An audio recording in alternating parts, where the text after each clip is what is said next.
Ladies and gentlemen, thank you for joining us today. I'm, of course, Gregor Guy, joined here by Mr. Cuz and Mr. Casey. And for your viewing pleasure, we are going to be presenting our next iteration of BangHead history.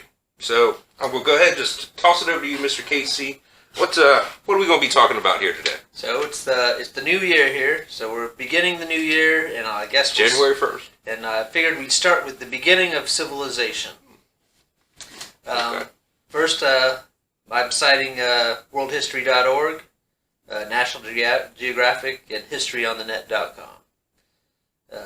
So National Geographic states that there are 6 characteristics of civilizations. Number 1, it has to have a large population center. Number 2, it has to have unique monuments and art styles. Number 3, it has to have shared communication strategies, as in language and writing and stuff like that. Got to be able to communicate. Number 4, it has to have systems of administering territories. Number 5, it has to have complex divisions of labor. And number 6, it has to have a division of people in social and economic classes. Like a dominance hierarchy. Right. Like a hierarchy. Okay. Alright, so I want to say in a close second, a culture that existed approximately around 7500 BC and 6400 BC. It existed in southern Turkey, and it was called the Catalhayuk.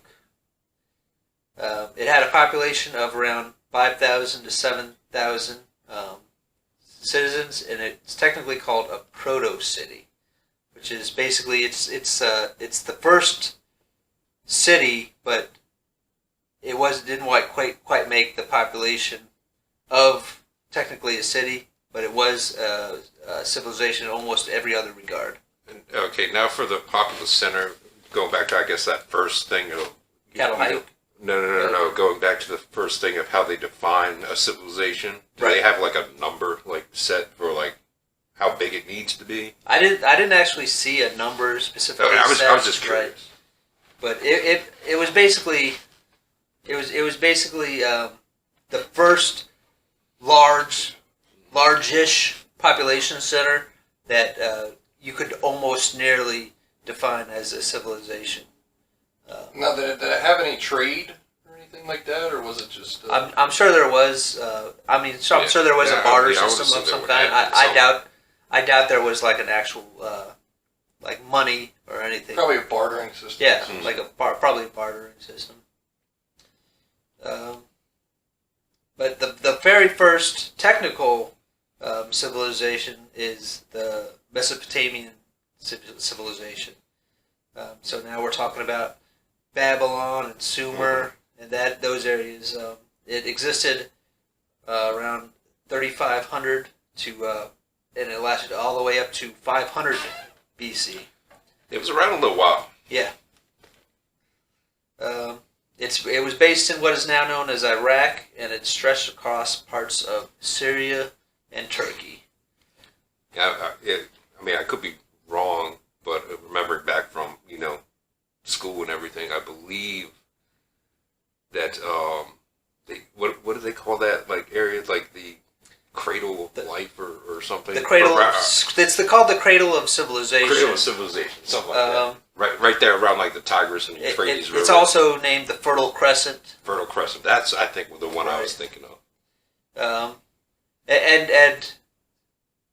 in all of the early civilizations, up until almost today, until modern times, the number one thing that you needed to be able to even create a civilization was fertile lands around the population center. Because nowadays, you have places, you have cities in the middle of deserts nowadays because of travel and transportation nowadays, which wasn't available back then. So you had to be in a fertile landscape. You got Egypt, you got, of course, Babylon and Sumer.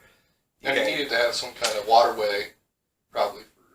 Well, people got to eat, number one, Right.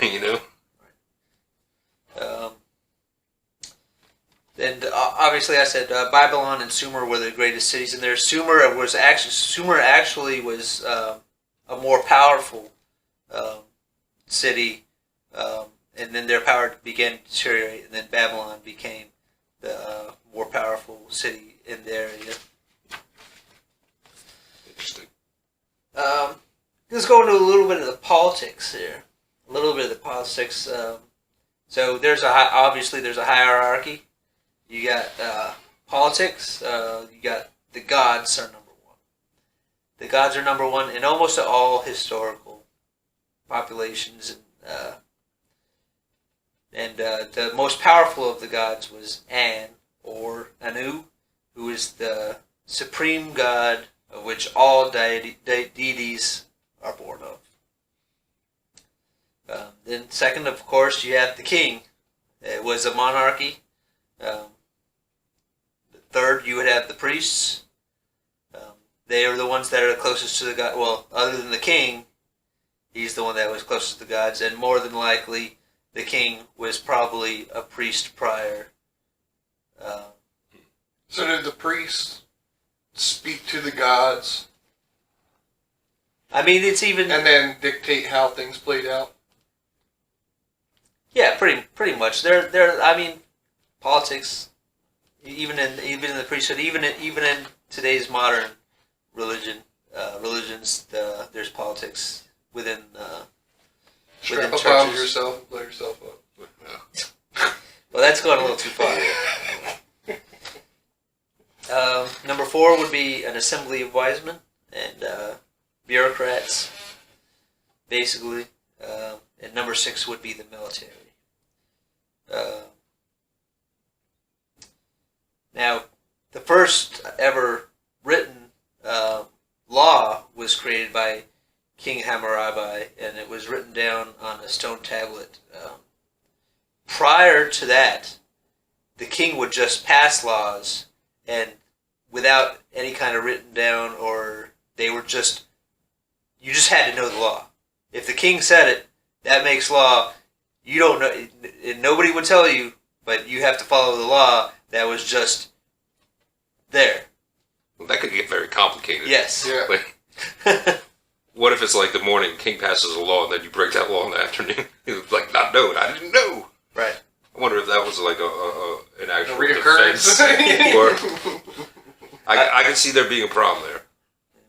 Because it's not like But- back then they were like, you have 24 hours to understand the law. They were Right. probably just like, Right. well, they break it. I also wonder how long it took to write that down. I guess they had to chisel it on a stone tablet. Yeah. Right. Yeah. Right. That had to take forever. It was probably someone's job to chisel that shit into the rock. Yeah. What do you do? I'm a professional chiseler. I chisel law on the stone. Alright, Fair so enough. I think our last section here. Well, first I want to say what Mesopotamia is actually a Greek word, and it wasn't really. I'm sure they had a name for themselves, but it means between. Meso means between. Potamos means rivers. So it's between rivers. Yeah. Between the Tigris and Euphrates. You got it. You got it right there. Yep. That was my next name. I remember something from school. All right. So we're going to wind down, and I'm just going to talk about the accomplishments of the Mesopotamians. Okay. All the things that we just kind of take for granted today, a lot of those things were actually created at that time period. Like laws, for example. Right. So first of all would be they basically invented time by dividing night into day into 12-hour periods and hours and minutes into 60-minute and second periods. They're the first to do that. Quite an accomplishment? Did they invent the sundial?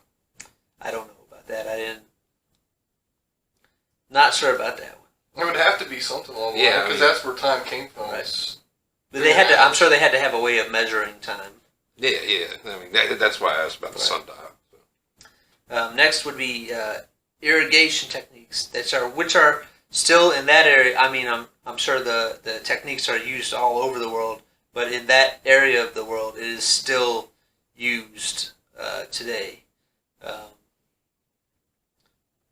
Next up, we have maps. The first place, I mean, they made the maps. You know, the first place where you can find one place to another. Next, we got mathematics. Babylon is famously known for its mathematics. The sail on a boat. The first place you ever saw a sail on a boat, the Mesopotamians were traveling from one place to another. Schools. The invention of schools. You got astronomy. And less importantly, astrology. Fair enough. Yeah. Are you a Libra? So we got the last two major ones that I have written down here is writing, obviously. Yeah. So writing, the first time somebody actually etched out on a tablet some words that could be transferred from one place to another. And by the way, the reason for writing was so they could send a receipt from one place to another. Send a receipt? A receipt. So they had the goods, they sent the receipt with the goods, they got their money, and then they came there. Okay. Or payment in whatever form. Right. Did they have money? Did you find anything on that? Yeah, they do. They do have their own printed money. So I would like to state, first of all, that capitalism created writing. Yeah, that's what I was just thinking. That's why I laughed. It's like... Without capitalism... Who gives a shit? We'll just paint pictures for the rest of the time, but when it comes to money... Without capitalism, we'd all be beating each other with sticks still. It's a fair assessment. So I'll tell you what you can do with your socialism.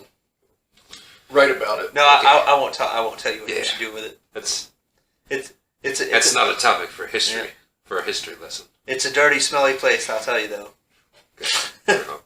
And the last accomplishment that I'm gonna state, it's probably the most important invention of all time. Would you guys like to guess what that is? Liquor? No. But although they... Well, you already said mathematics. Right. And writing, so I don't know what else. It's the most basic thing. It gets you here every single day. The wheel? Exactly. Mm. The wheel was invented in that time. What time kind of wheels was it? Was it stone wheels? Wooden wheels? I mean, you would have to imagine that it was probably stone. I would imagine stone. I mean, not a lot of tree. I mean, I guess there are to an extent, but then there probably were some trees in that area. Right. But I don't know how well their woodworking skills were back then. I would assume most, probably started out as stone anyway. Right.